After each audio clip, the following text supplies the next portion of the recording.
पढ़ा रहा था। इससे पहले मैं एक वीडियो बना चुका हूं, डिस्क्रिप्शन में आपको लिंक मिल जाएगी, अगर नहीं देखी है तो अभी देख लीजिए। तो पिछली वीडियो में हम लोगों ने बात की थी कि टेंस के 3 प्रकार होते हैं, प्रेजेंट, पास्ट एंड फ्यूचर, और इन्हीं 3 प्रकारों को 4-4 भागों में बांटा गया है और टोटल मिलाकर के ये हो गए 4 तिया 12। और इन्हीं 12 भागों को समझाने का मैंने आज वादा किया था, तो जरूर समझाऊंगा। लेकिन उससे पहले मैं आपको बता दूं, अगर ये 12 भाग आपने समझ लिए तो पूरे टेंस समझ लिए, क्योंकि ये सारे टेंस इन्हीं 12 भागों में है दोस्तों। लेकिन ये 12 भाग हमें आसानी से समझ में आए, इसके लिए मैं सुविधा करना चाहता हूं। यानी इनको समझने से पहले एक चीज हम समझ लेते हैं, बहुत ही इंपॉर्टेंट चीज है, इसको समझे बिना हम टेंस नहीं समझ सकते। सब्जेक्ट, ऑब्जेक्ट और वर्ब, ये 3 नाम आपने कहीं ना कहीं, किसी ना किसी, कोई ना कोई जगह पे जरूर सुने होंगे। इन तीनों में सबसे महत्वपूर्ण चीज है वर्ब। वर्ब को हम हिंदी में बोलते हैं क्रिया, या कह लो कोई काम। सब्जेक्ट का मतलब कोई भी व्यक्ति, जैसे मैं, तुम, रमेश, सुरेश, गीता, सीता वगैरह वगैरह। और ऑब्जेक्ट का मतलब कोई चीज, कोई वस्तु। अब ये तीनों मैंने बता दिए, तीनों समझ में आने के लिए हमको एग्जाम्पल लेने पड़ेंगे। पहला एग्जाम्पल मैं लेता हूं, मैं फुटबॉल खेलता हूं। I play football. इसमें आई सब्जेक्ट है, फुटबॉल ऑब्जेक्ट है और प्ले वर्ब है, क्रिया है। अब आपने वर्ब की फर्स्ट, सेकंड और थर्ड फॉर्म का नाम तो सुना ही होगा। यह किस काम आती है, समझाता हूं। देखिए, अभी हमारे पास वाक्य है मैं फुटबॉल खेलता हूं, आई प्ले फुटबॉल। इसमें प्ले जो है ये वर्ब है और प्ले वर्ब की फर्स्ट फॉर्म है।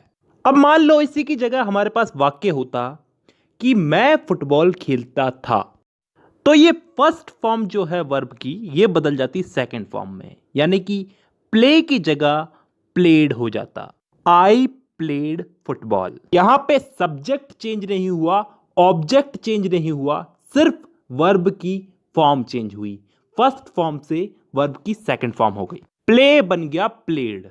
तो आई प्लेड फुटबॉल, मैं फुटबॉल खेलता था। तो दोस्तों यहां पे सब्जेक्ट, ऑब्जेक्ट और वर्ब क्लियर है। सब्जेक्ट किसी व्यक्ति को बोलते हैं, ऑब्जेक्ट किसी चीज को बोलते हैं और वर्ब जो वो काम कर रहा है उसे बोलते हैं। अब हम चलते हैं हमारे उन टेंस के 12 भागों पे, जिन्हें समझने से हमें टेंस समझ में आएंगे, और इन सबको मैं एग्जाम्पल दे दे के समझाऊंगा। तो एग्जाम्पल्स को समझने के लिए सब्जेक्ट ऑब्जेक्ट समझना जरूरी था। तो अब शुरू करते हैं इन 12 भागों को समझना। अब यार पहले तो ये इंडेफिनेट वाले समझ लेते हैं, प्रेजेंट इंडेफिनेट, पास्ट इंडेफिनेट और फ्यूचर इंडेफिनेट। तो पहले हम समझते हैं प्रेजेंट इंडेफिनेट। हां, तो अब इसको मैं एग्जाम्पल देकर के समझाऊंगा।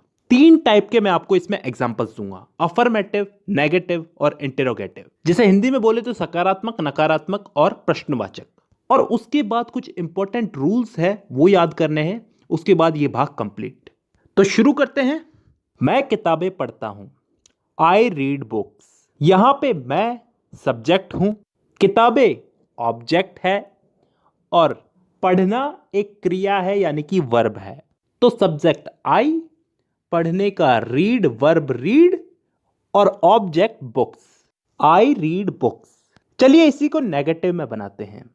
मैं किताबें नहीं पढ़ता हूं, I do not read books.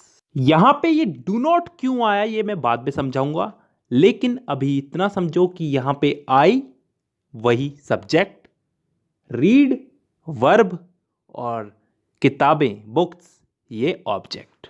इसी का हम लोग एक इंटरोगेटिव एग्जाम्पल लेते हैं। इंटरोगेटिव यानी कि प्रश्नवाचक। क्या मैं किताबें पढ़ता हूं, डू आई रीड बुक्स। चलिए अब यहीं से ही हम लोग नियम चालू करते हैं। सबसे पहला नियम ये कि यहां पे डू पहले क्यों आया। तो दोस्तों कोई भी वाक्य अगर क्या, कब, कहां, कैसे, क्यों इन शब्दों से चालू होता है तो सब्जेक्ट के पहले, मतलब यहां पे सब्जेक्ट आई है यानी कि मैं हूं, तो इस आई के पहले डू या फिर डज का प्रयोग किया जाएगा। लेकिन यहां पे डू का प्रयोग ही क्यों किया गया, डज का प्रयोग भी किया जा सकता था।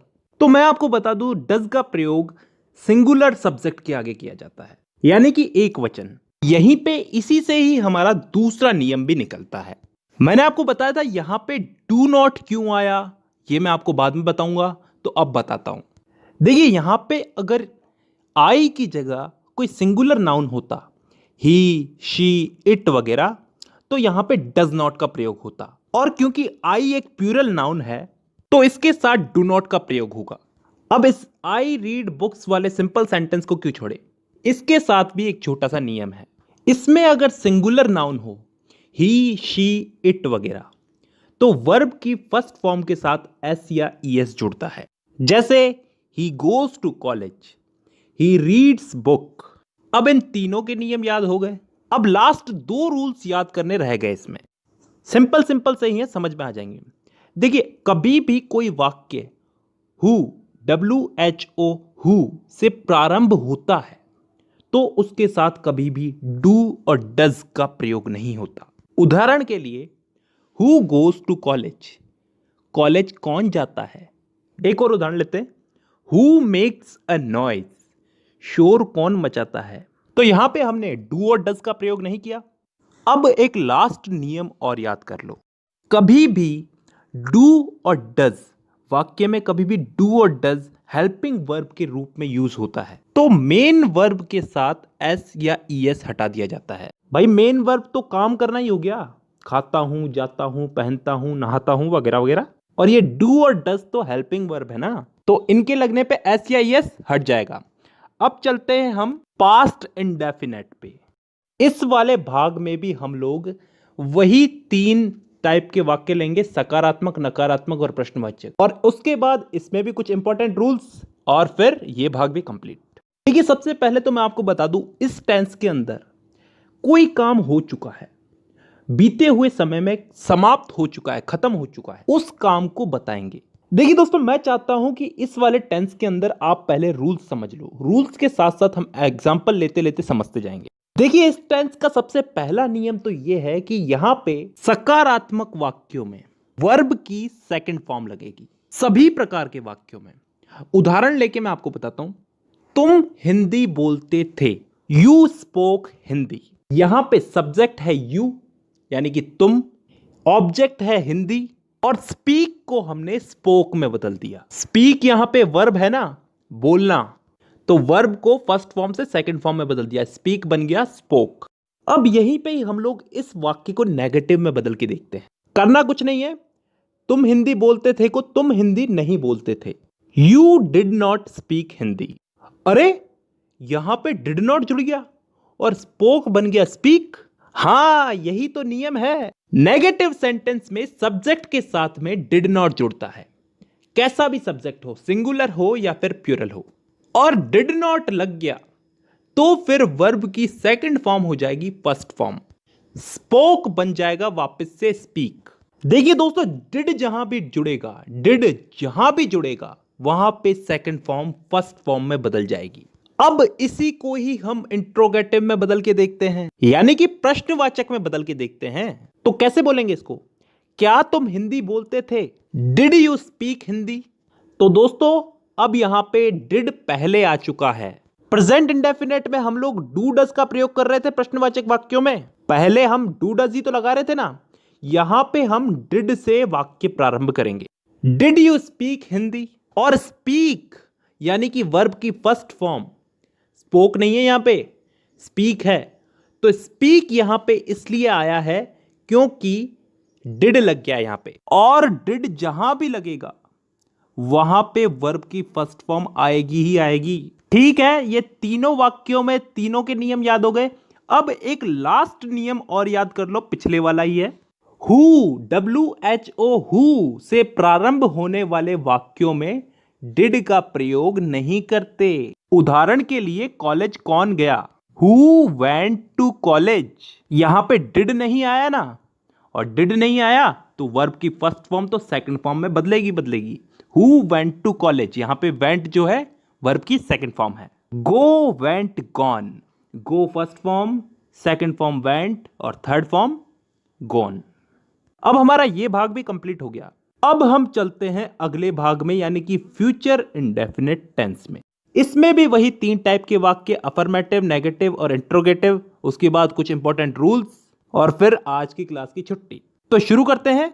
देखिए, इस वाले टेंस में भविष्य में होने वाले किसी भी काम, कोई सा भी काम हो, उसके लिए इस टेंस का उपयोग करते हैं। जैसे मैं अफर्मेटिव सेंटेंस में एक एग्जांपल लेता हूं, आप हिंदी बोलेंगे, यू विल स्पीक हिंदी। यहां पे विल लग जाएगा, विल, ठीक है। इसके साथ वर्ब की फर्स्ट फॉर्म लगेगी। देखिए यहां पे मैंने स्पीक बोला है, स्पोक नहीं बोला, तो बस इतना याद रखना है। देखिए शैल और विल का उपयोग होता था पहले, लेकिन अब ये लफड़ा नहीं है, तो आप सिर्फ विल ही याद रखो, हर वाक्य में विल ही लगेगा। अब इसी को ही हम नेगेटिव में लेते हैं, आप हिंदी नहीं बोलेंगे, you will not speak Hindi. यहां पे कुछ फर्क दिखा आपको? यहां पे बस नॉट शब्द जुड़ा है। नॉट शब्द कहां जुड़ा है? विल के बाद और वर्ब से पहले। वर्ब क्या है हमारी यहां पे? स्पीक। काम तो स्पीक तो बोलना ही कर रहे हैं ना, तो वर्ब से पहले नॉट लग गया, विल के बाद नॉट लगा है। अब एक इंट्रोगेटिव एग्जांपल लेते हैं, क्या तुम हिंदी बोलोगे? Will you speak Hindi? यहां पे क्या हुआ है? कुछ फर्क दिख रहा है? विल जो है ये आगे आ चुका है। इंट्रोगेटिव सेंटेंस में विल को सब्जेक्ट के आगे यूज करते हैं, बस इसके अलावा कोई और रूल याद नहीं रखना। तो दोस्तों आज की वीडियो में हम लोगों ने इंडेफिनेट को कंप्लीट समझ लिया। आज की वीडियो में हमने प्रेजेंट इंडेफिनेट, पास्ट इंडेफिनेट और फ्यूचर इंडेफिनेट समझ लिए हैं। अगली वीडियो में मैं आपको प्रेजेंट कंटिन्यूस, पास्ट कंटिन्यूस और फ्यूचर कंटिन्यूस ये तीनों समझाऊंगा। तो दोस्तों आज की वीडियो में बस इतना ही। मुलाकात होगी आपसे अगली वीडियो में, तब तक के लिए धन्यवाद।